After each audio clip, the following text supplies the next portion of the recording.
All right, welcoming you to our wellness webinar for today. I'm so excited that you're here, and I'm so excited for this topic.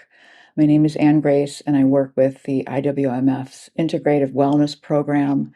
And today's topic is vitamins, herbs, and other supplements commonly used by cancer patients with Kim DeRhodes. And Kim is a very special guest whom I found through the special Facebook group page. She was making comments there, and I thought, wow, here's somebody who is a pharmacist who has a partner with WM. She could really be great for our group to learn from. So we got our conversation going, and it turns out she is the exact right person to be presenting on this topic.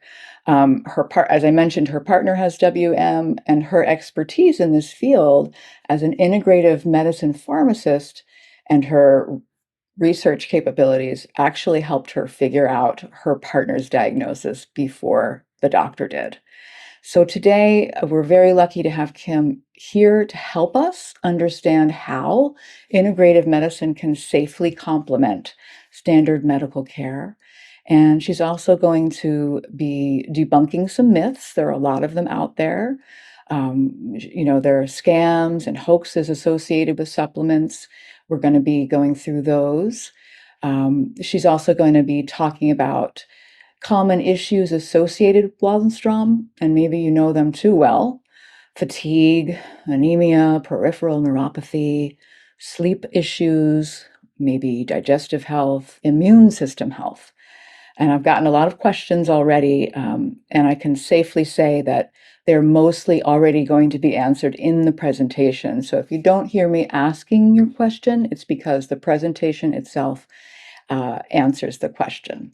So before I get into Kim's credentials, I just want to say thank you to the home office staff for being here to help us, as well as soak up our guests' wisdom. They're here to help us manage the large group.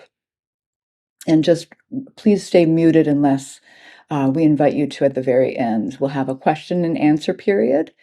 My goal is to get to as many questions as possible, and my preference would be for you to type them into the chat so I can ask Kim directly. But if there's something we don't get to, you can always email me and we'll follow up after. Um, so without further ado, let's hear about Kim. She is, as I mentioned, an integrative medicine pharmacist at Novant Health in Charlotte, North Carolina. She's a WM caregiver, and she's specialized in vitamins, herbs, and supplements for 30 years. She regularly counsels patients on how to incorporate them safely into their treatment plans. She's lectured and taught extensively in this field. She's frequently consulted by other healthcare professionals as an expert. She's contributed to books and had papers published. She just has a wealth of knowledge and also a very rational approach. So I really appreciate, Kim, your time here today and all the back and forth we've already had. I wanted to pop a quick question to you right out of the gate. Why did you say yes to this opportunity? I'm curious. Oh, because I had been through so much with my partner, whose name is Craig, and I had found that Facebook support group to be very helpful. And I'm very happy to give back, to if I can contribute some of the knowledge I've gained through going through this whole stuff that I've been through the last couple of years. I'm happy to do that. We are so, so grateful for your time, Kim. So without further ado, I'm going to hand it over to Kim, and we will have, if questions arise during the presentation, you can pop them into the chat, as I mentioned. All right, go All ahead. right. Well, thank you all so much for being here. I'm always happy to share this information because there is so much misinformation out there about this topic. And hopefully today you'll go away with at least something that you can use sometime in the future. If not for yourself, then for a family member or a friend. So we will try to get as many questions answered as we can at the end. But hopefully the presentation is kind of packed full. I'm going to get right into it. So that itself should answer a lot of the questions that you may have come with today. So the first thing is, what is the definition of a dietary supplement? Well, it is a legal term. The full definition is found on the FDA website. The things to know about these dietary supplements is that they are very lightly regulated. There are some regulations, but nothing like there is for drugs or even medical devices. So the manufacturers are really responsible for making sure that they put out a good quality product. And since this area is lightly regulated, there's a lot of room for profit, and manufacturers are not always, you know, that worried about quality. Another thing that people get confused is that dietary supplements or herbal therapy and vitamins are the same thing as homeopathy. And that's a whole separate thing. So they're not the same at all. You see a lot of people using them together, but homeopathy is regulated by a whole different set of regulations. It's a huge market, as I said, just has exploded over the past 10 years. Since I've been doing this starting 30 years ago, it was pretty big then, but it's just gotten so much bigger than that. Up 50% from 2018. So that's just a huge increase. It's predicted to hit 300 billion by 2028. And when people ask me about a certain product by a brand name, and sometimes or oftentimes I've never heard of it because there are more than 90,000 products on the market. So you really have to see the product to be able to evaluate it and the ingredients that it contains. So about half of Americans use supplements, and obviously the use is much higher among cancer patients. A study that was published a couple years ago in the Journal of Clinical Oncology found that 64 to 81% of cancer patients are using some type of supplement. And they're not always telling their doctor. So this is a huge issue, and that is one of the main reasons why departments of integrative medicine have been instituted in cancer centers, because we know that our patients are using these products and they're using other treatments such as acupuncture, massage therapy, um, myofascial release, physical therapy. There's just tons of things that people are using and maybe not sharing that with their doctor. So an integrative medicine department is a very good thing for a cancer center to have so that we can help patients with this. And an AARP study found that in spite of this really high use of dietary supplements, 69% of patients don't tell their doctor that they're using them. And I think there's several reasons for that. Sometimes they just feel like the doctor would not approve of that, or the doctor doesn't have time to listen to them. Just a lot of different reasons. But as you'll see as we go along, it's really, really important to share that information. And supplements can both help and potentially hurt your regular therapy. So that's important to know as well. And there's a lot of reasons people use supplements, um, and for different illnesses, different types of cancers, even. Some people take just things like fish oil and multivitamins and magnesium and calcium and things like that, just in the belief that they will help maintain their health.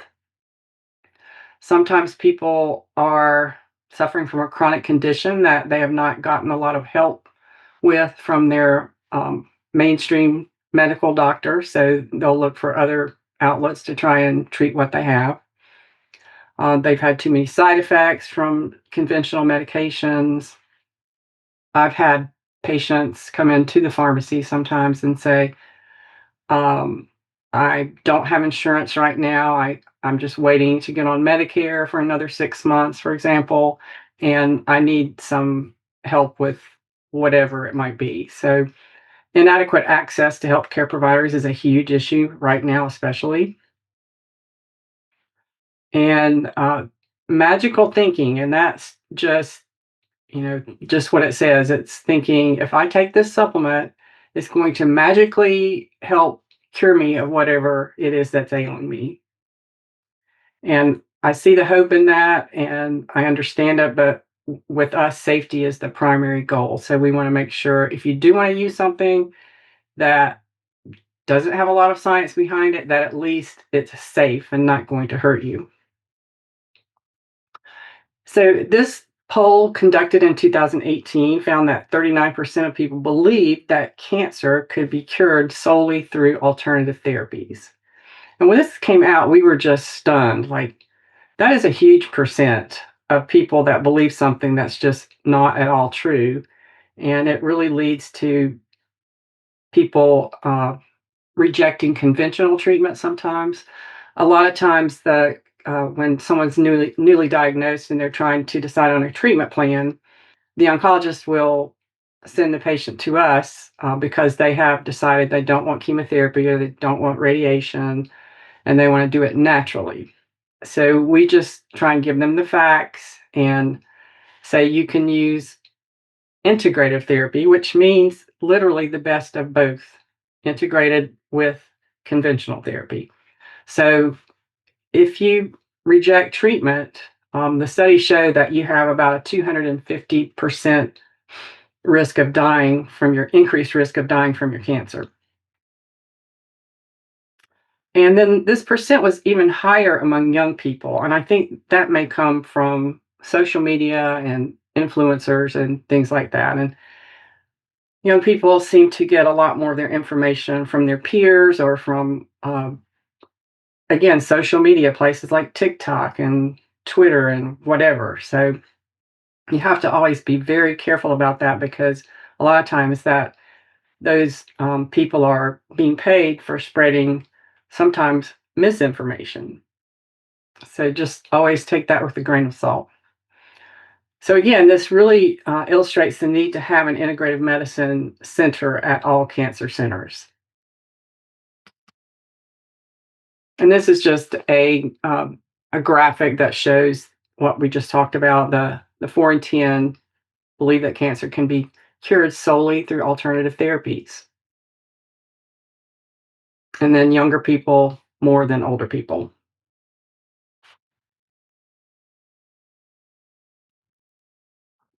And this is a little blurry, but it's a little cartoon I kind of like. And it says, "The truth is, doctor, I've lost faith in Western medicine." And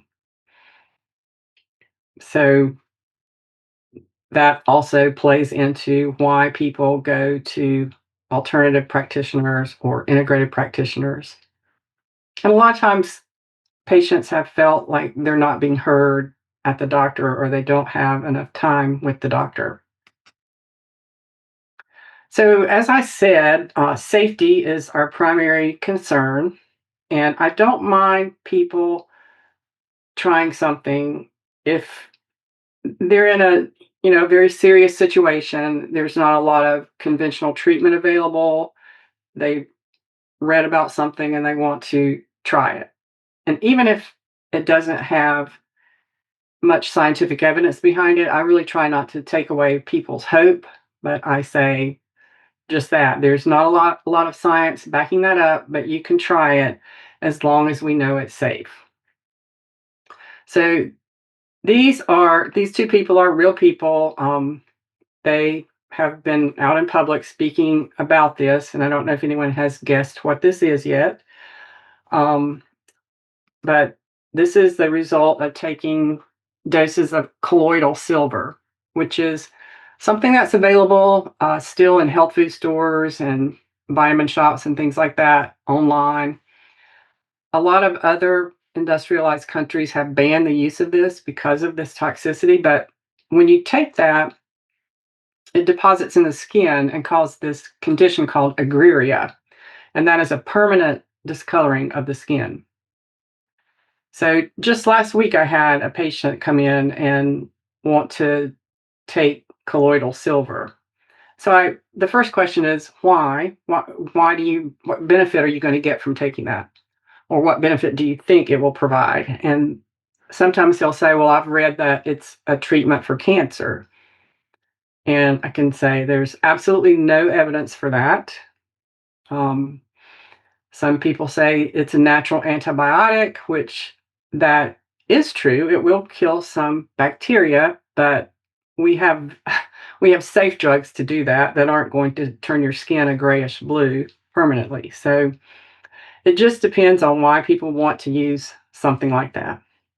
And again, when something has no evidence for benefit and big evidence for harm, it's a no. And that's just one of many that are out there, but I wanted to use that as an example. Now, this study was done probably 20 years ago now. It needs to be repeated just to see how that has changed. But in this investigation, the investigator went around to 12 different health food stores in the Southeast, the area where I live, and asked a question regarding a health problem they were having. And the same question was asked at each of the 12 stores. And then, based on the advice that the sales clerk gave, they purchased the products. And then there were 13 products that were purchased. They took those and had them analyzed by a lab to see what they contained.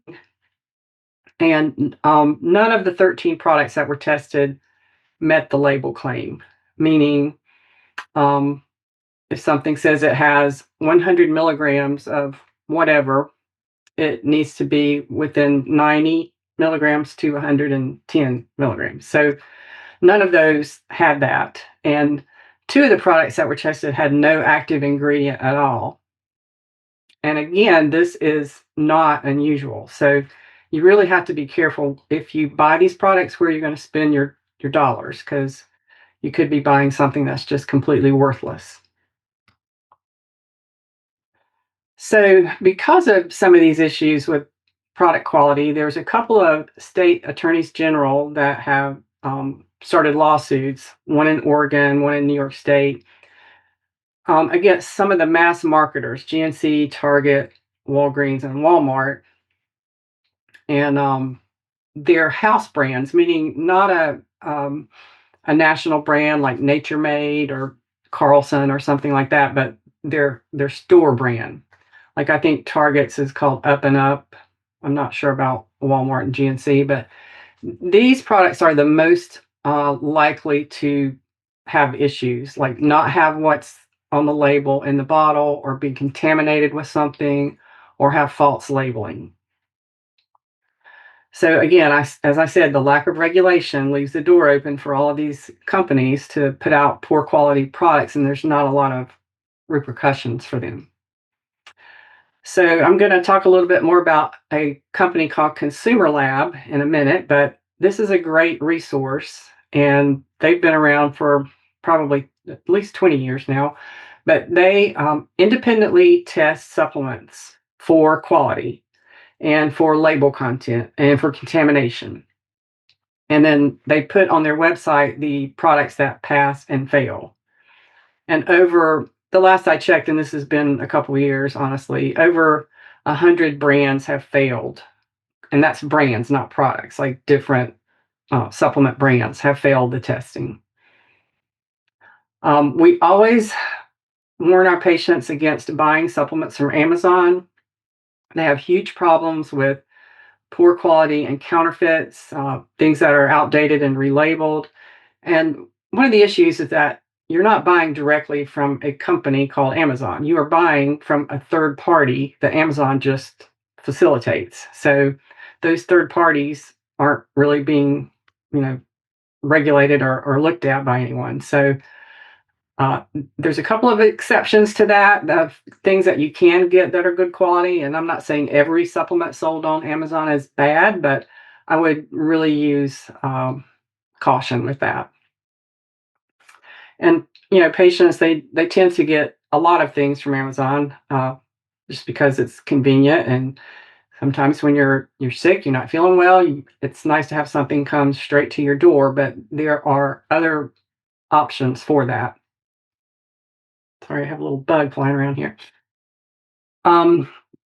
So this I just wanted to use as a picture illustration of what goes on with some things. So The top we have on the left the sweet peas, and on the right we have the brand name LeSueur peas, which happen to be my favorite. And both of these have peas, and they're probably fairly similar peas. The bottom product on the left is one of the ones that was found to not contain what the label says. Also, the one on the right, the bottom left is GNC, the bottom right is from Target. So neither one of those products, they look very professional as you can see, but they do not contain what is on the label. Now, there are a lot of mistakes that people make with supplements, and one would be using supplements instead of getting conventional care. And this one I see all the time. It's not just cancer, it's things like high blood pressure, high cholesterol. People just don't trust medicine, don't trust pharmaceutical companies, and I definitely understand that. And you just have to look at the best of both worlds. Is it easier and better to take a pill that's going to treat your high blood pressure, or trying to find something in the natural world, or combination of 4 or 5 things that would adequately treat your blood pressure? And that might not always work. So sometimes the conventional medication is the best choice, and sometimes it's the supplement. Another mistake I see is people taking too many products. And they duplicate things. So I frequently have someone taking a multivitamin, and then they have a vitamin B complex. They might have a hair, skin, and nails vitamin. They might have something for high blood sugar, something for sleep. So all of these things have vitamins. Even some of the protein powders have a fairly significant amount of vitamins in there. And you can go over on certain things. So it's not a good idea to just indiscriminately take a whole bunch of combination products without really getting guidance for that. Buying low quality products, of course, we talked about. Um, Supplements for weight loss or sexual performance. This is a big issue too. We always get asked about that. And people always want magic in a bottle, and it just doesn't exist, unfortunately. And then we'll talk about some of the other things. Interactions with prescription medication could not be a medication you're taking. It might just interact with the disease state you have. Like some supplements, if you have thyroid disease, you may not want to use certain herbs and vitamins. So it's best to always get professional advice about this.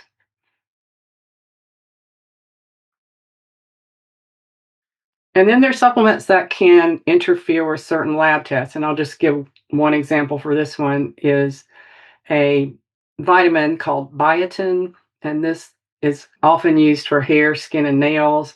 We see it a lot in the cancer center because people have lost their hair, their skin, their nails are not in great shape. So they want to take something that will improve that. And there is some evidence that biotin can be helpful there. However, it can interfere with a test for thyroid function. So it's best to stop that at least a week before you're going in for any lab tests. So this is one that we know of. There are other interactions with labs that we just say probably best to stop your supplements a week before you go in for any lab tests. Using a supplement to prevent a disease or treat a disease when there's no evidence to support that, and we see that all the time as well. I'm going to talk a little bit about using supplements that might increase the risk of bleeding during a medical or dental procedure. And when I was working in the hospital, this was years ago, we had a patient in the OR, and they had just like uncontrolled bleeding, and the doctors couldn't figure it out. So they came to the pharmacy and had us look through everything that the patient was taking to see if there was anything that might cause this. And I did find that the patient was taking a supplement called curcumin, which is related to the spice turmeric, and that can definitely increase bleeding. So people and doctors are not aware of that. So you can get yourself in a little bit of trouble without really meaning to. And then I see people spending lots and lots of money on worthless products. And we call this financial toxicity. And I had a patient when I first came to work um, at my first cancer center, Integrative Medicine. Um, they were spending about $2,500 a month on supplements, which is just a huge burden. We've had people that have taken out second and third mortgages on their house to go and receive some sort of treatment in Mexico or Switzerland or wherever it might be. And again, with not a lot of science backing that up. And then people do tend to take a lot of advice from their friends, family, um, internet. And some of the internet influencers can be very persuasive. So they sound like they know exactly what they're talking about. And a lot of times they just don't, or they're associated with the sale of a product. So you really have to be a smart consumer and realize that a lot of the claims with dietary supplements are either, um, unproven or just outright false. Some of the advertising can be a bit crazy, like I will not name the product by name, but I'm sure you know it. It's the one they advertise relentlessly on television. That's for memory, made from jellyfish. That company has been in trouble with the FDA numerous times, with the Federal Trade Commission for false advertising, and they just have sold a gazillion dollars worth of that supplement when there's really nothing to back it up. And the other big one is a company that sells fruits and vegetables in capsules.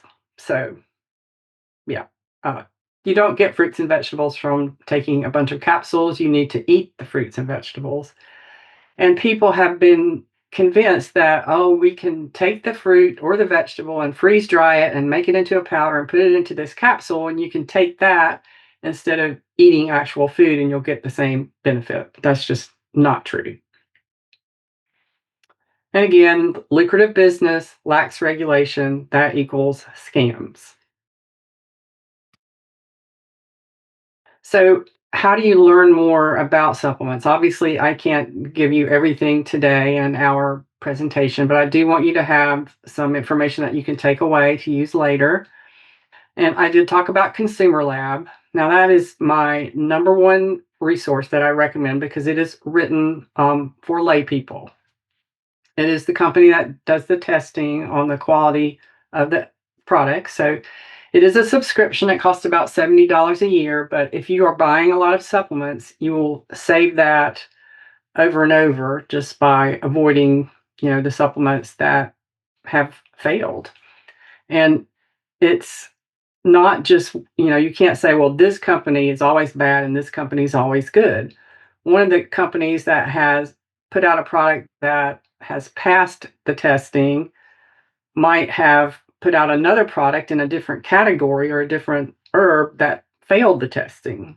So you really have to look at each product. So we go by that a lot when we recommend supplements. We actually give people a brand name, which that just really isn't done in medicine. If your doctor tells you to take aspirin, for example, for heart health or whatever, um, he or she doesn't say take Bayer aspirin because they don't need to. You can go to the drugstore and you can get Bayer aspirin or whatever other brand name, or you can get the generic, and you can rest assured that those are the same. You can't do that with herbs and vitamins.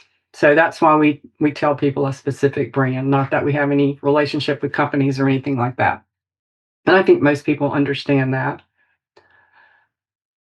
Um, Memorial Sloan Kettering in New York has a good website called aboutherbs.com, and that's free. It's also there's one section that's written for medical professionals and one section that's written for lay people. So if you are interested about herbs for cancer, that they don't look at every herb and vitamin. It does, this is a cancer treatment center, so they are looking specifically at the ones that are commonly used for cancer. Versus Consumer Lab does just about everything. You can look up almost any vitamin or herb on there, and it will tell you. It's not only about the testing; it's about the scientific evidence that is available for that particular product. So let's use fish oil for an example. The first 3 or 4 pages of the listing for fish oil will be all the science that exists for that, what it's used for, what doses are used, what it can and can't do.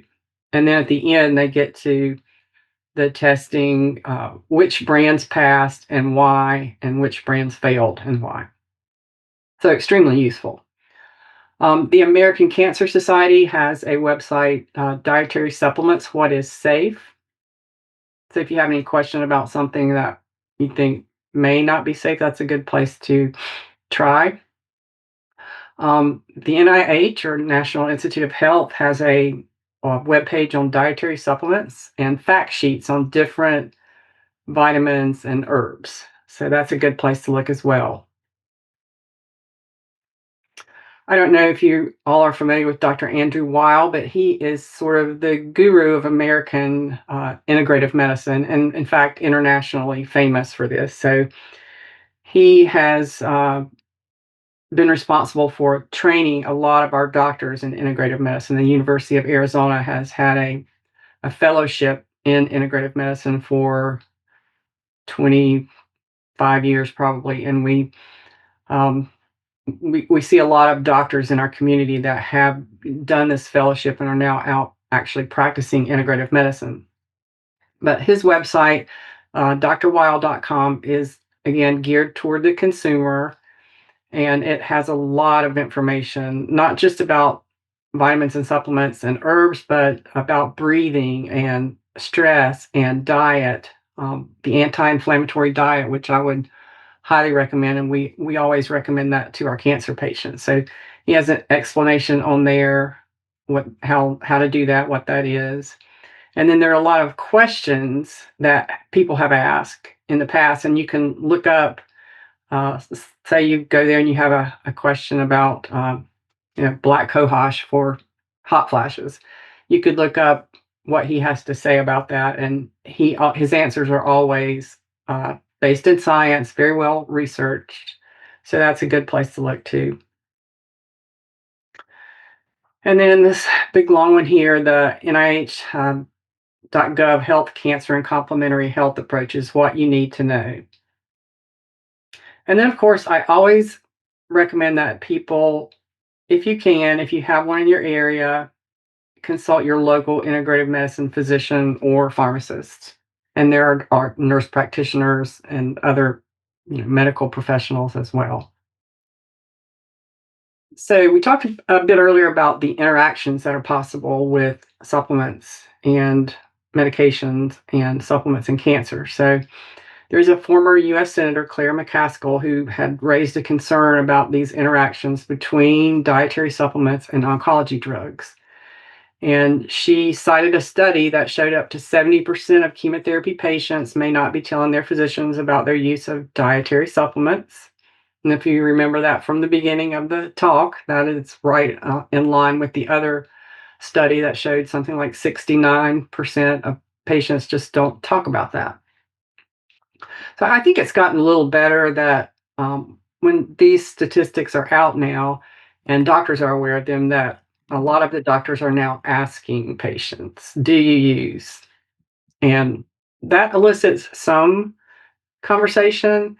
But even in what I do, when a patient comes in and they know they're there to talk about supplements and get their questions answered and so forth, and I have spent 45 minutes talking with the patient, and this has happened more than once, and we ask them right up front what they're taking, and they give me a list ahead of time so I can look it over. And then after we've had the conversation for 45 minutes, they'll tell me about some other things they're using. So I think it's just a matter of trust and feeling more comfortable uh, talking about it.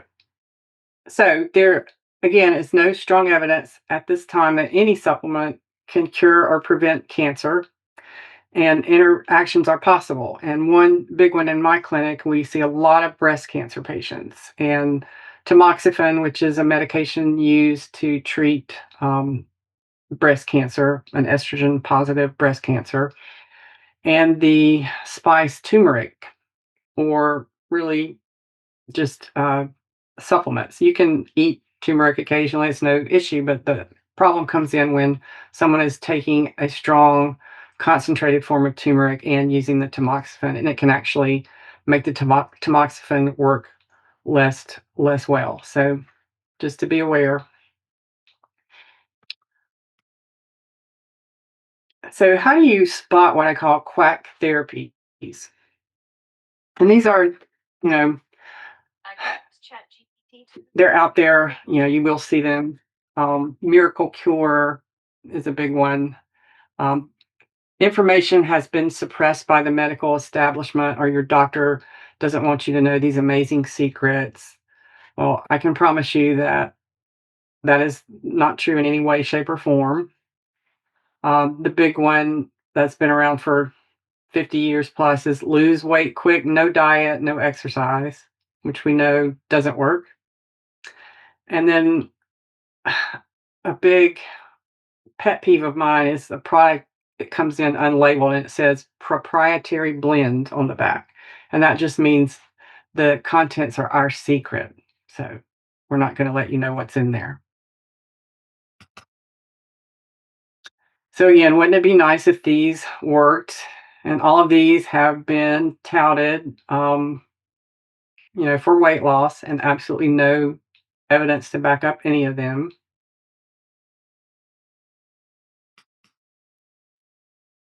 These are some of the scams of recent and past years. Coral calcium, that went around about 15, 20 years ago. Everybody was talking about coral calcium and how it comes from some island in Okinawa. And when Consumer Lab tested products of coral calcium, they found many of them contaminated with lead.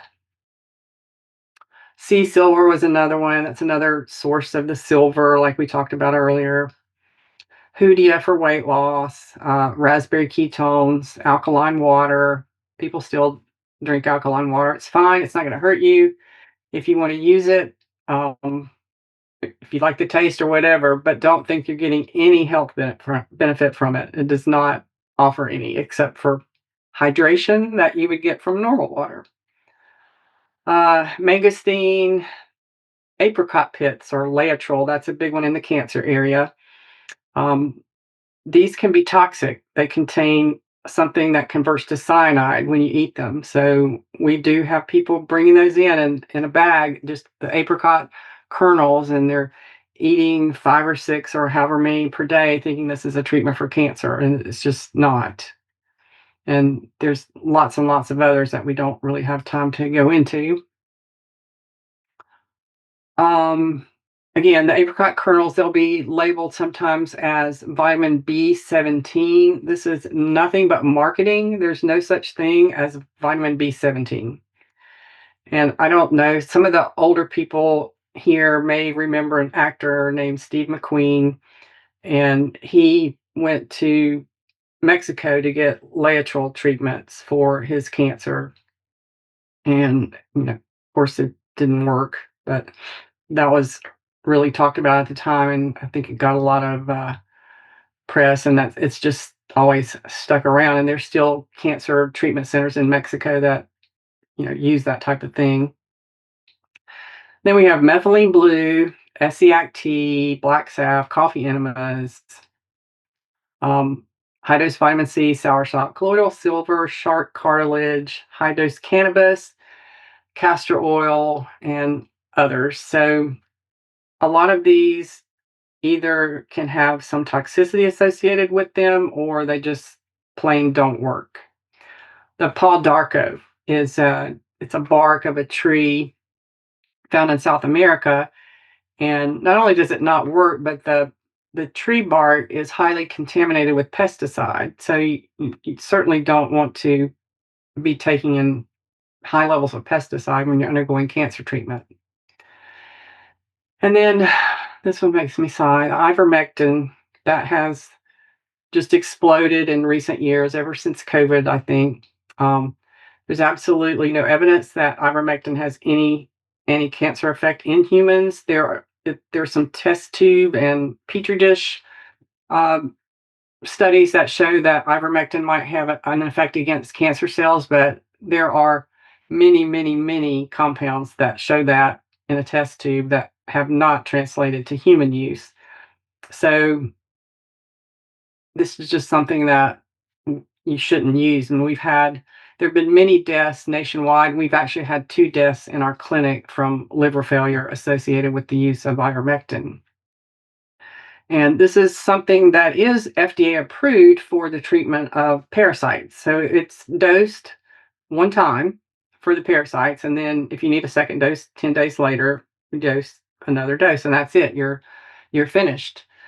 The people that are taking ivermectin are taking it every day, and a lot of them they don't have a prescription for it. Obviously, it is a prescription product, but they're getting it from a pet food store and taking that. So just a bad idea. So how can you find a good quality product? This is critical to get good results. So again, as I said before, that's why I recommend specific brands and put it in the note that I write for patients so they have that to refer to. And when they go shopping, I say when you go in the store and the whatever you go to the aisle that has the product you're looking for and they don't have any of these brands, I can almost promise you the clerk will come over and say, well, this brand is just as good or better than any of these. And do not believe that. Just please stick to the list. And I give people a place that you can buy online just as easily as you can from Amazon. So ask someone you trust, a trusted healthcare professional that has knowledge of these products, if you have someone in your area like that. And you can check the website on the University of Arizona Integrative Medicine, and they have a list of all the graduates of that program and where they're working. So that's a good reference to find someone local to you. Some of the clinical trials that were testing products for clinical efficacy had the brand name of a product that was used. One that I can remember is CoQ10. They were using that, I think, for migraine prevention, and they actually used a brand name called Q-Gel. So that's something that's available, and you can use the same brand that was used in the clinical trials if you want to. And then, of course, check Consumer Lab. They don't check every brand, so you might not find your brand on there, but there'll be 8 or 10 or 12 different brands on there that are tested. And then I always tell people to avoid multi-level marketing companies. And this is products that are not sold in a store. They're sold person to person, and then your friend or whoever kind of gets you to sell to, and then you sell to your friends, and they sell to their friends, and everyone all up and down the line has to get paid. So the cost of these products can be outrageous. The quality of some of them are okay, quite honestly, but they're always too high in price.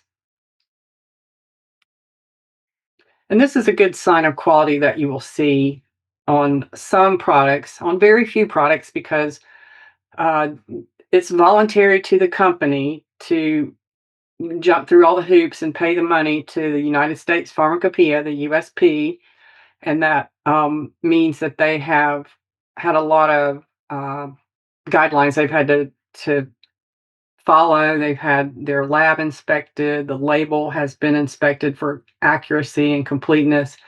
So again, it's just voluntary for companies to pay a fee to go through all that their product can be independently tested and verified. So this is kind of like the good housekeeping seal for products, and not a lot of companies use that, but you will see it. Some Nature Made, which is a really good, widely available line. Nature Made does have some of their products USP, and some of the products that you can find in Costco also have the USP insignia. Now, does that mean that the product is good for you just because it has this? No, it just means that it what is on the label is in the bottle and it's free of contaminants. So there are some meaningless terms, and we warn people about this. And you'll see marketers and commercials for things. They say quality tested. Well, what does that mean? It really doesn't mean anything. Pharmaceutical grade, that has no definition either. Clinically tested, they're not telling you, did you do a clinical trial or what? That just doesn't mean anything to me. And all natural is a big one. And people always want to use something all natural. And I say, well, tobacco is an all natural product, and so is cocaine for that matter, and strychnine. So there's a lot of natural products out there that are not good for us. So, again, where to buy products? Not Amazon. Now, again, there's a couple of instances where products are hard to get online from other sources, and there are some sites on Amazon that if you can tell that the product comes directly from the manufacturer, that is a reputable source. But a lot of patients just don't have the time or don't want to make the effort to try and figure that out. So I have maybe one or two products that I tell people, here is the product on Amazon, and that's okay, but don't buy it from any other seller on Amazon. So, some independent pharmacies have very reputable products. Unfortunately, chain pharmacies aren't some of the better ones. As I said, the CVS and Walgreens house brands were some of the worst, but they do have some brands that are good quality, like Nature Made, I mentioned, and one called Now, NOW. And you will find those in pharmacies. So you can go in the pharmacy and look for, um, again, I'll use black cohosh as an example. Some might be from the CVS brand or Walgreens brand, Target, and some right beside it on the shelf would be one of these reputable companies. So you just really have to know what you're going in there for. So, um, a good online source is VitaCost. And I have another one, and I have neglected to type that in there. I can share that later, but I think it's pureformulas.com. That's it. Pureformulas.com and VitaCost. And those come just in 2 or 3 days, about what you could expect from Amazon.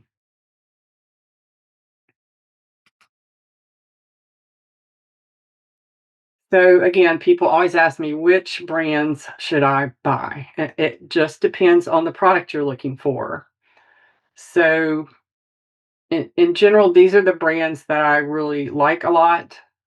Um, and you can find these in health food stores and in vitamin stores and online. So I would try and, you know, look for those if possible. And then for specific products like fish oil, for example, I use Nordic Naturals or Carlson. They are the two best fish oil companies out there, and their products are the right potency and they're not contaminated and so forth. For glucosamine, I mentioned a clinical trial where a brand name product was used, and in this one, the glucosamine for knee pain, they used a product called Dona, DONA. And the other thing you have to think about is this was glucosamine sulfate. So there are other, less expensive forms of glucosamine out there that you can buy that are cheaper. And does it act the same as the glucosamine sulfate? Well, we don't know because that's not what was looked at in the trial. And which brands are bad? Well, there's just a lot. So, uh, in general, as I said, avoid all house brands and supplements from mass marketers, and go shopping with a brand in mind, or go online with a brand in mind.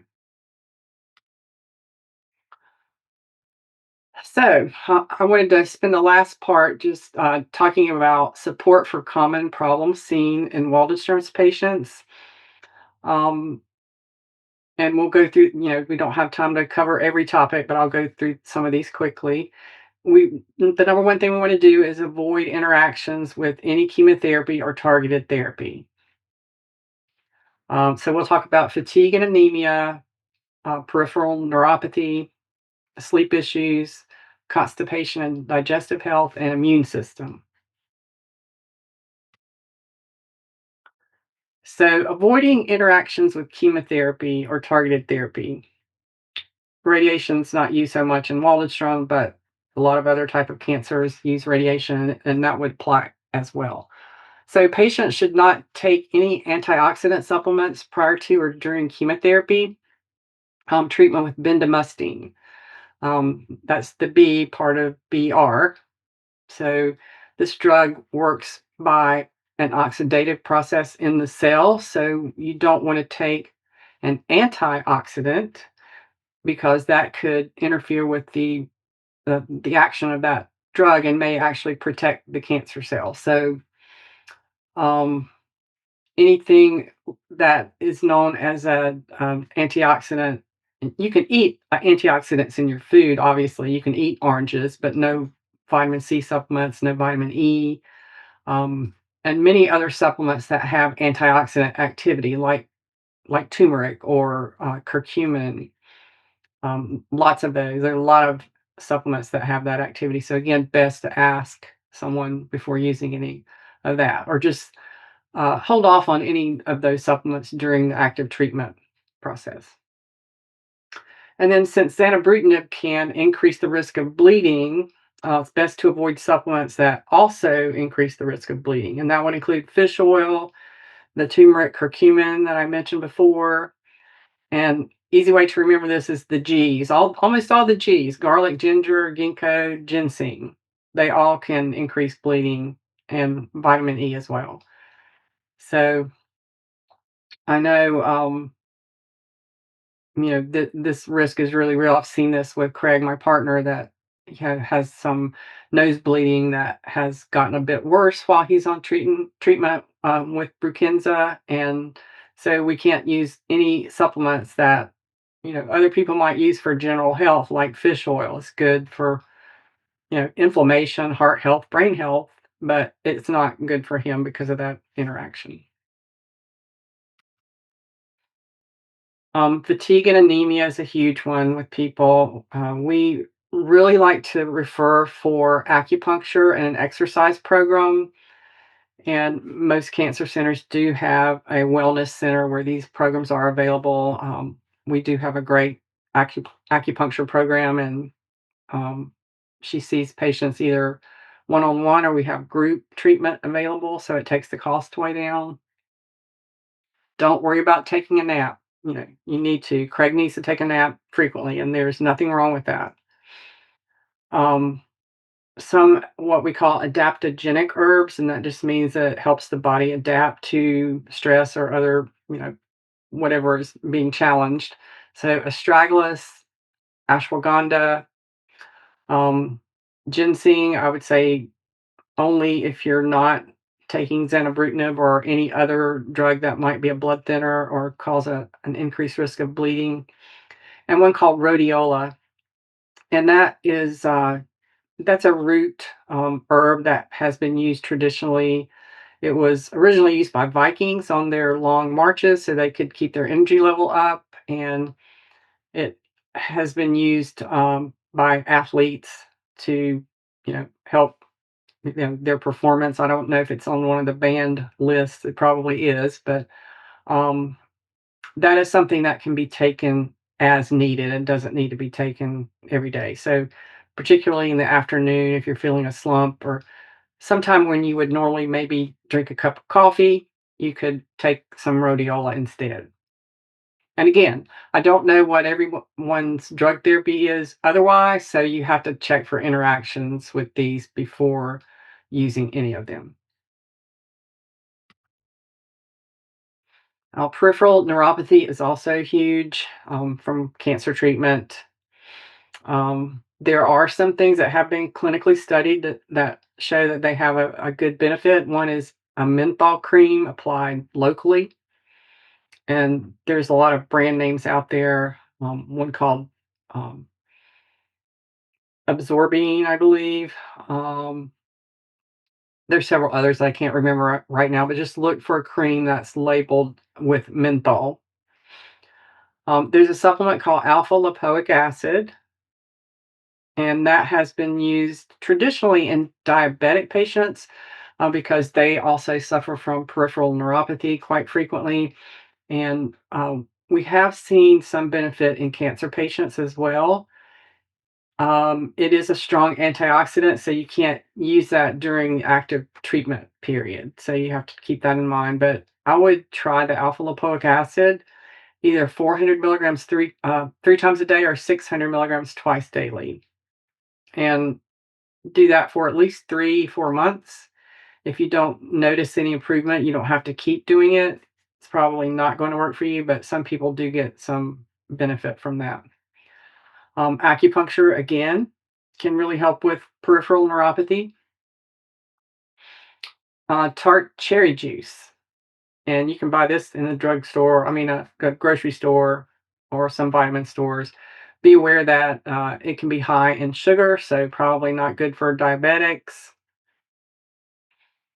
And a magnesium deficiency is often associated with peripheral neuropathy. And um, magnesium deficiency is very common in the US. Something like 75% of us do not have adequate magnesium because we just don't eat the foods that contains it. So that is probably the number one supplement I recommend to people. It's just good for so many things and it's inexpensive, fairly side effect free. It can cause some gastrointestinal side effects like gas and bloating, loose stools, diarrhea, but you can just often address that through dosing or the type of magnesium you're taking.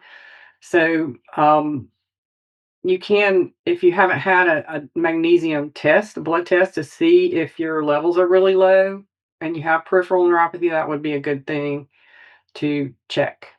Um, Also B12, you can have a B12 level because that can contribute as well. And then there's a brand name product called Neurogen PN pain relief oil. So that would be just an alternative to using the menthol cream if you wanted to try something else. Sleep, it's an issue for cancer patients. Waldenstrom patients, it's an issue for a lot of people. So good sleep hygiene, which just means your your environment is conducive to sleeping. Your room is cool. You're not having screen time before bed. You're um, don't exercise vigorously before bedtime and that kind of thing. That's sleep hygiene. Dark. Make sure the room is dark. Beyond that, I would say start with melatonin and lower dose. We have some people that make the mistake of taking big doses of melatonin, like 10 or 20 milligrams, which can actually, in the long term, uh, affect your sleep because melatonin is a hormone that is secreted by the pineal gland in the brain, and it's in response to darkness, and it tells the body now it's time to go to sleep. So if you're taking this big, huge dose every day, then the brain is like, oh, I don't need any more. I'm going to kind of shut it off. And then it's just a vicious cycle, and you might not sleep well just from that. So we just say start at 1 to 3 milligrams an hour before bedtime, and a lot of people can get a benefit from that. Um, no real interactions to worry about there. Um, Chamomile has the reputation of being a very relaxing tea. I think it's consumed around the world even more than black tea. You can also get drops if you don't want to take tea at bedtime and worry about having to get up and go to the bathroom. They do make just concentrated drops that you can just mix in a little bit of water or just put directly on your tongue. The only real warning with that is chamomile is in the same family as ragweed. So if you have a severe ragweed allergy, you might want to use caution there with chamomile you know, if you haven't drunk chamomile tea before. And then magnesium. Magnesium is a natural muscle relaxer. It can help induce sleep. So, as I mentioned before, there's all kinds of different forms of magnesium. We have magnesium oxide, citrate, glycinate, L-threonate, and some of them are combinations of all of those things. So, I recommend the glycinate or the L-threonate for sleep. And, start at 400, see how your body likes that. If you don't get any gastrointestinal side effects, you can go up on the dose from there. And people that are having constipation issues, I just tell them, don't, before you take anything else, just go up on the magnesium dose and try to get to a level where you're at a good balance between not having constipation, not having diarrhea. And then there's a supplement called L-theanine, and that is one of the components that's found in green tea. We don't recommend green tea supplements. There's some possible liver issues with that, but just this compound L-theanine, you can find that just as a single source supplement and take that at bedtime. And then CBD oil has been exploding in popularity for the past 10 years or so. And there are some studies going on with CBD and sleep. CBD is actually a prescription approved medicine by the FDA now for childhood seizures. So it seems to be showing promise for movement disorders, might help, with restless leg and things like that. So um, the dose is a little bit higher than some of the earlier products were only offering like 3 to 5 milligrams per serving, so it was prohibitively expensive to get a dose of 50 to 100 milligrams. But now I've seen more products coming out more concentrated.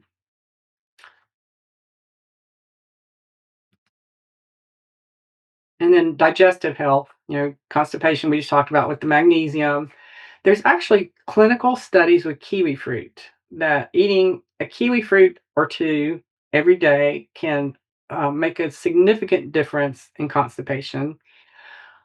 Um, Other dried fruits as well, like it's not just prunes, which have the reputation, but other dried fruits like dried figs, dried cherries, anything like that can help.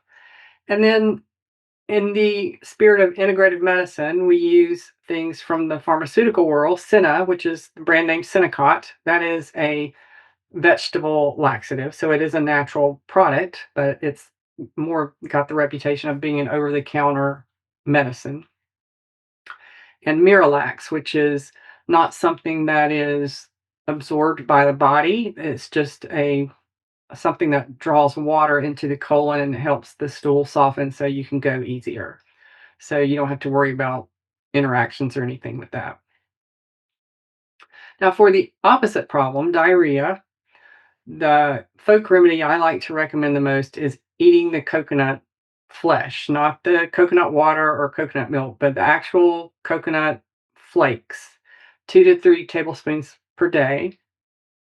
And coconut has a compound in it that just seems to help slow down diarrhea. Now, um, there's some people around called the People's Pharmacy. They've been around for a long time. I don't know if anyone's ever heard them or seen them, but they would recommend 2 coconut macaroons as a treatment for diarrhea. Now, of course, if you're watching sugar, carbs, anything like that, that would not be a good recommendation. You could just eat the unsweetened uh, coconut. And ginger is a great treatment for nausea. And you can get real ginger ale. You have to look at the label and make sure it actually has ginger in it because sometimes these drinks are only ginger flavored. So if you can see bits of ginger floating around in the bottle, that's a good sign. A lot of health food stores will have real ginger ale, or we just tell people make your own. You can get just some sparkling water and chop up a ginger root, smash it up a little bit in a mortar and pestle, and put it in the soda water or whatever, and have your own ginger ale. And then there's a combination herbal product called Iberogast, and it's been used for various GI complaints, and seems to be one of those things like sort of like it's not like Pepto-Bismol, but Pepto-Bismol seems to be a workhorse for GI complaints. The same thing for Iberogast, but this would be a more natural form because Pepto-Bismol does have salicylates, which is a fancy way of saying an aspirin-like compound, and that can, that can cause bleeding or increase the risk of bleeding as well. So you want to probably avoid that if you can. But Iberogast should be available online, and you may find it locally as well. And then immune health. A good quality multivitamin containing zinc. You don't need to take a big zinc dose just by itself. Most people, I think, don't eat the recommended servings of fruits and vegetables, which is 5 to 7. Some studies say 7 to 9. And all the food intake surveys that have been done in Americans show that the vast majority of us do not get that. And we're missing some sort of vitamin or nutrient from our diet. So I think taking a multivitamin is a good idea. Um, and again, if you do this, look at the zinc amount, and zinc can be found in other products. So you don't want to go over 50 milligrams from everything that you're taking because a really high dose of zinc can actually impair the immune system.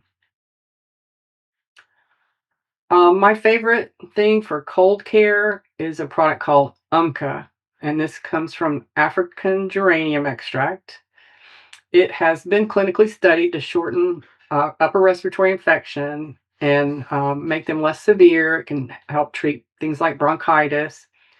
So I think for a while, even Costco was carrying the UMCA cold care, but you can usually find that in a drugstore or again online. And I would just have that on hand. Don't wait until you get sick and then try to order it and get it delivered. Have it on hand so that the first sign of a cold or flu, anything like that, you can start taking this and your zinc lozenges, and that will usually shorten it up quite a bit. Um, the UMCA does not have any interactions to worry about. Now, what should you not do that people do a lot?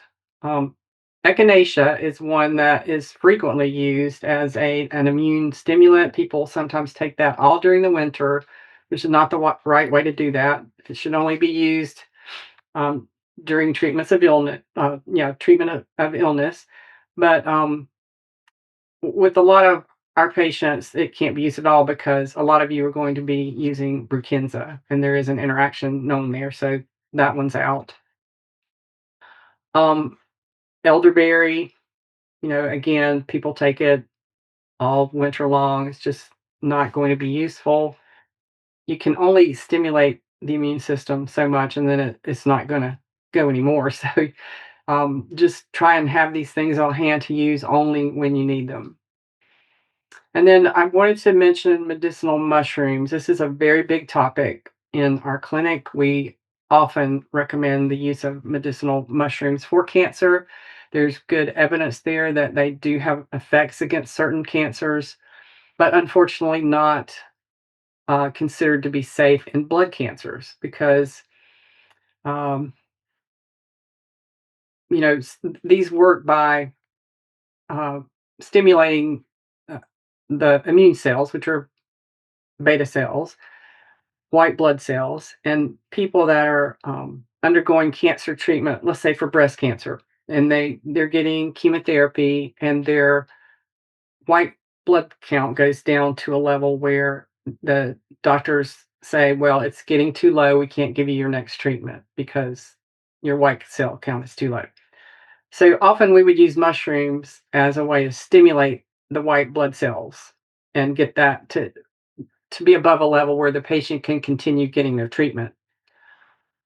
But again, there's a Dr. Donald Abramson, which is who is a doctor that is nationally recognized as an integrative medicine oncology expert, says do not use these in blood cancers like leukemia, lymphomas, because of that issue with the beta cells. So useful for a lot of people and not useful so much in our case. All right, so if you've hung in with me this long, I really appreciate you listening to all of that. I hope you got something that you could take away and use at some point in the future, and I'll be happy to answer any questions now. Okay. Oh my goodness, Kim, thank you so much. So, for those of you, I think we've retained almost everyone who began with us at the beginning of this presentation. I've been collecting your questions in the chat, so that's a place where you can pop questions into, and then once I stop the record, you can ask questions directly to Kim off camera. I don't want to have to go back and edit people out because we will be putting this on YouTube. So saving Rick a little bit of work there. um, who is going to go throw out a bunch of the supplements that they have? I know that I was listening very closely for some of the things that I like to use, and it's really amazing to hear, Kim, that so many products that we think we can trust just are not, they don't even contain the actual thing they promise to even have as an ingredient.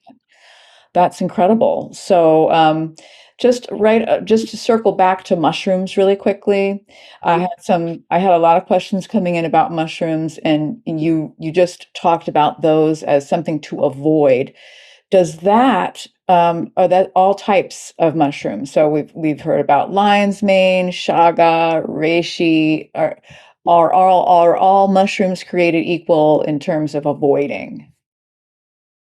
So, no, you can eat mushrooms in your diet. I probably wouldn't eat them in large quantities every day because that would be like a medicinal amount that you would be getting if you were taking a supplement. But if you want to have lion's mane, which is delicious, you know, maitake, which is one of my favorites, shiitake, any of those are fine in the diet. It's just that we don't want you taking a concentrated supplement daily. Okay, so any of those mushrooms as a supplement would not be something you'd recommend. Right. Okay. But yeah, enjoy them in your diet. It's as long as you're not overdoing it. And that's true of anything. Like I worked with a doctor one time, and we were doing rounds in the ICU, and the dietitian grabbed his hand at one point and said, "You need to cut down on the carrot juice. Your palm is orange, so you can't overdo something healthy, and it does have an issue. So just use common sense. And if you want to have mushrooms once or twice a week, I think that's fine." Okay, that makes total sense to me. While we were in the immune system section, I had collected a few things here. The elderberry that you mentioned to avoid, it wasn't avoiding because of a contraindication per se, but it was just use it appropriately during the actual bout of infection or sickness itself. Right, right. Copy that. And then somebody had asked about oregano for immune support. Is that something that you would recommend? No, I don't. That may have some interactions, and it is a natural antibiotic and antiviral, but I just a lot of the stuff here is unknown, and we just don't know. It's not worth taking a risk with things like that if we don't know that they're safe. So I always err on the side of caution. Yeah, and that's one reason why I really like you as a guest today, Kim, because you're, you know, being really safe about these potential benefits, right? Um, Again, in the immune system kind of section, somebody was asking about how to improve gut flora after antibiotics without live bacteria, because her consultant recommended avoiding them because of her suppressed immune system. So why would live bacteria found in yogurt be something to avoid, number one? And then how could you address that without using um, the live bacteria? Does that make sense to you? It does, but it makes sense as a question, but it doesn't make sense as a recommendation, and I don't agree with that because I understand that there is a very rare occurrence that has happened in people that are taking probiotics, and if you have a port where you're getting your chemotherapy or whatever medicine, handling that tablet, capsule, whatever, and then touching your port, and that bacteria causes a systemic infection, and that has happened. So we always caution people, if you're taking a probiotic, that's fine, but just if you have a port, wash your hands thoroughly. Um, if you don't want to take a probiotic supplement, I don't think there's any validity in telling people to avoid probiotics from foods like um, yogurt and kefir and kimchi, things like that. Any kind of food that naturally has probiotics, I would not avoid that. There's just no reason for that. Gotcha. Okay, appreciate that. And it was very illuminating to learn about the supplements and herbs to avoid for WM patients who are in treatment with bendamustine or rituximab. So I had a couple questions. You did touch on turmeric, and that's something to avoid. Take off the list entirely. Yes. Again, as a supplement, if you are going to have curry Okay, with I'm your sorry. Indian dinner one night, it's fine. Yeah. If you're going to eat mustard on your hot dog, that's fine. But it's just taking the supplements. Right, and I'm sorry, I misspoke. That was a question for somebody on a BTK inhibitor, um, with turmeric. No, there's no interaction there. Okay, Yeah, it's just that the bendamustine interaction. gotcha. Somebody had asked also about MSM supplementation. Is that contraindicated with Brukinsa? Uh, Not to my knowledge, but I would like to check that just to be sure. If you will send me an email, I will follow up on that and make sure. But I would not think it would be. Um, People take that a lot. It's probably for a joint issue, I'm guessing, joint pain. Right. So I think it's okay, but let me check that just to be sure. Okay, and then magnesium came up a lot, Yes. right? And you were recommending it for a lot of different things. So the form of magnesium that people are taking, which do you recommend for which symptom? Is there a specific one for peripheral neuropathy that's not created equal for sleep, and for constipation? So how would you address that question about which form is best? So just for general health, and I think everyone needs to take magnesium for the most part. Again, there are some interactions with medications, so you have to be aware of that. And sometimes it's just timing. It doesn't mean you can't take it, but you can't take it at the same time. So we start off with magnesium citrate just because it's widely available and it is inexpensive. Um, you can go straight to magnesium glycinate, and that's glycinate, and that is known as the gentle magnesium, and it seems to have fewer GI side effects and maybe better tolerated than the citrate. But either one of those is fine. I mentioned the L-threonate form, or just sometimes called threonate magnesium for sleep, just because that's what had been looked at in some of the trials. But we definitely also use the citrate or the glycinate for sleep as well. Great. Thank you so much. Kim, this is just amazing, your wealth of information. I had a couple other questions about specific things. How do you feel about cacao? Is that safe and beneficial? Yeah, just chocolate nibs. Think that's fine. Yeah. There's some really good antioxidants in chocolate, so you wouldn't want to overdo that if you're having a treatment coming up. Just stopping it a day or two before and not doing it for a day or two after is usually okay for that. But yeah, that's something that has some health benefits for sure. Wonderful. I'm really happy to hear that. I love chocolate. Views on creatine. Anything specifically relevant to taking it as a WM patient? Um, no, shouldn't be any interactions there with any of the medications or treatments. So there's some very interesting new research about creatine, and especially in women and older women, to help preserve their muscle mass and prevent what's called sarcopenia, or loss of muscle as we get older. And it makes us frail and more prone to falling. So there's some evidence that that can help.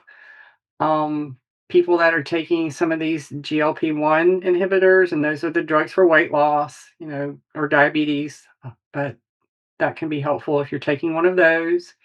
And there's also new research going on into brain health and possible prevention of dementia. So I think that's a great thing to take. All right. Thank you. Glad we got the thumbs up on that one. And just generically, just a generic question, are there any specific supplements that WM patients should avoid that are sort of regularly used in healthy people? And I know you covered this in a number of different ways, but is there anything else that kind of crops up, like maybe with you and your partner, that maybe something that you take that he shouldn't take? I would just say, yeah, the ones I mentioned, the ones that can cause increased risk of bleeding should be avoided, and the mushroom supplements. That's all that comes to mind, really. Um, yeah, I think that's it. Okay. How you hanging in there, Kim? Good. Can I firing away at you? Yes, we got a Okay. few more minutes. Got a few more minutes here. We have somebody who is actually local to Charlotte, North Carolina, who is wondering Good. if you see patients. Yes, absolutely. All You right. can call Novant Health Integrative Medicine. Just ask to book with myself, or we have two other pharmacists there, and we would be happy to see you. We Okay. also have a doctor now. He's booked out a bit farther than we stay booked out, but it might be a good idea to see him as well. Right. And then if folks are not, local to your area and they want to have a consultation with somebody like yourself, those resources are going to be in our follow-up email of how to find integrative medicine pharmacists. But Um, you kind of recommended that going to a center, any center that has integrative medicine would be the first place to start. yes, absolutely. Okay. Wonderful. A couple other questions coming into the chat now, and if I didn't get to your question, I'm really sorry. I'm doing my best here. There's a lot of different topics, and I feel like this is just the beginning, Kim. If maybe we can have you come back and address just one specific topic at a time, I think we could really cover a lot of ground. So, I know that a lot of folks here are concerned about their bone health and Yes. thinking about collagen as a supplement. Would that be something you'd recommend? Is there any reason why that wouldn't be a good thing? Um, I don't recommend collagen as a routine. Again, not because there's anything wrong with it in Waldenstrom patients, but a lot of patients we see are breast cancer, and there's some question about the safety. Again, there's no hard evidence that it causes harm, but there's enough questions out there that it's just not, you always have to weigh the risk and the benefit. And at this point, there's probably more risk than benefit to collagen. Um, I recommend a combination of specific type of calcium, the magnesium we talked about, the vitamin D, and a vitamin K2. And those are all, they all have very good evidence for bone health. And that is something that we're all concerned about, and something very real. And um, it needs to be talked about. So maybe we'll just do a session on that one. I love the way you think. I have somebody here asking a question about aloe vera juice. So probably okay. It's safe if you like it. You're not getting any great health benefit from it.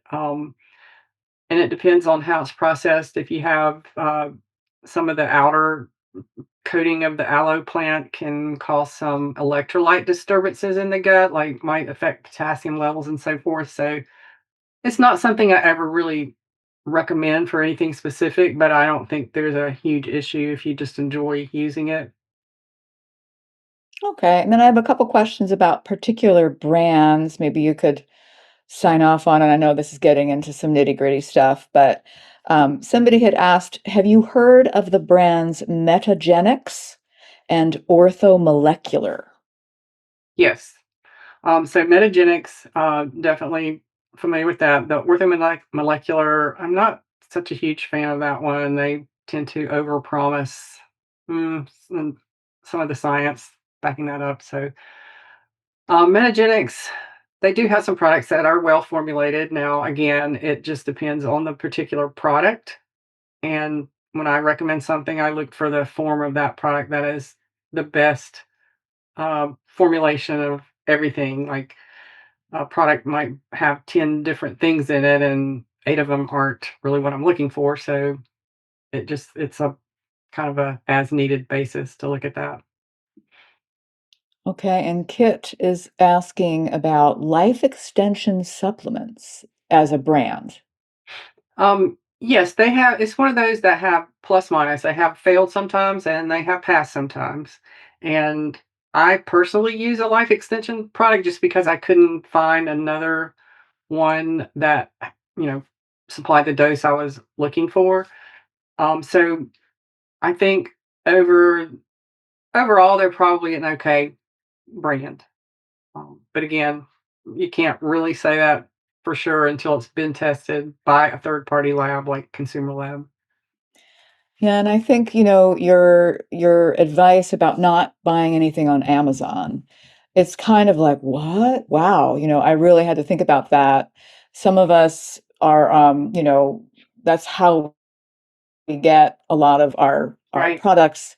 So you're basically saying, if you're gonna do that, really make sure that you're getting it through the first party source right. itself. And we actually had like a formal warning from a national group saying do not use Amazon as a source for supplements because so many things on there are not what they say they are and might be contaminated. It's not just supplements. There's some skin products and creams and things. There's a product I like a lot for skin called Egyptian Magic, and it's very popular in health food stores. It's just like three or four ingredients. It's got honey and olive oil and a couple of other things. Very soothing for the skin. So it's very popular and it's fairly expensive in health food stores.